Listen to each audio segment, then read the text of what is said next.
Sekali peristiwa, Yesus memanggil ke-12 murid dan mengutus mereka berdua-dua. Ia memberi mereka kuasa atas roh-roh jahat dan berpesan kepada mereka supaya jangan membawa apa-apa dalam perjalanan, kecuali tongkat.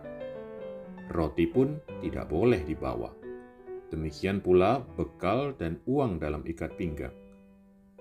Mereka boleh memakai alas kaki, tetapi tidak boleh memakai 2 baju.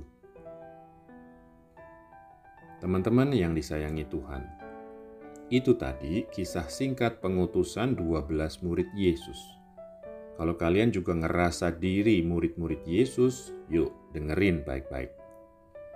Kalau kalian perhatiin, nggak disebut tugas atau misinya apa.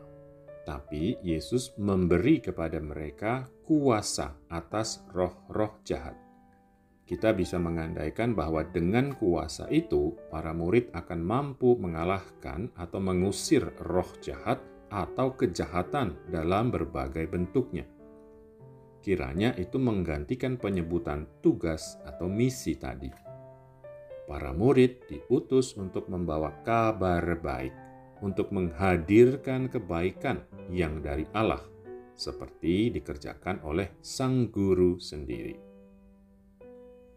Teman-teman yang terberkati, kalau pernyataan misinya kayaknya nggak ada, beda kasusnya sama pesan Yesus, atau mungkin bisa kita bilang aturan dari Yesus. Bisa dibilang banyak juga pesannya Yesus. Jangan ini, jangan itu, nggak boleh ini, bolehnya itu. Kok kayak emak-emak yang cerewet ya?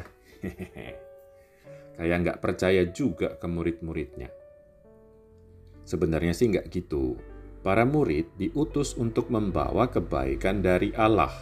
Tapi tentu kebaikan itu bukan cuma buat orang-orang yang menerima pewartaan mereka, tapi juga untuk mereka sendiri.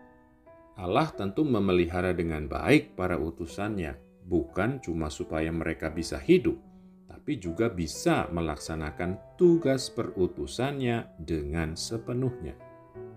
Maka pesan Yesus sebenarnya di satu sisi ngingetin mereka akan jaminan dari Allah itu, dan di sisi lain emang semacam wanti-wanti supaya para murid enggak gagal fokus dan malah ngurusin perbekalan, yang berarti ngurusin diri sendiri lebih daripada mengerjakan misinya membawa kabar baik.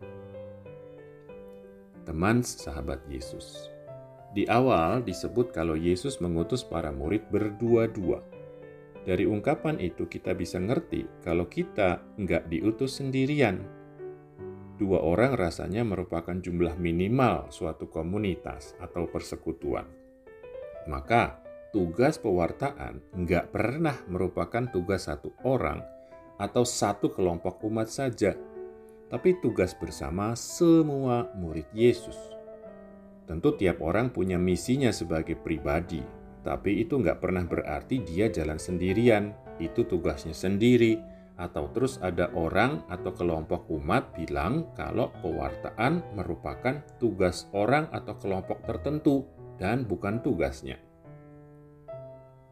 Teman-teman kekasih Allah, kalau kalian ngerasa diri murid Yesus, ini pengingat buat kalian. Kalian juga diutus mewartakan kabar baik, membawa kebaikan bagi orang-orang di sekitar kalian. Jangan sibuk ngumpulin kebaikan atau kekayaan buat diri sendiri. Kalian gak bakal kekurangan. Kalian juga gak pernah sendirian.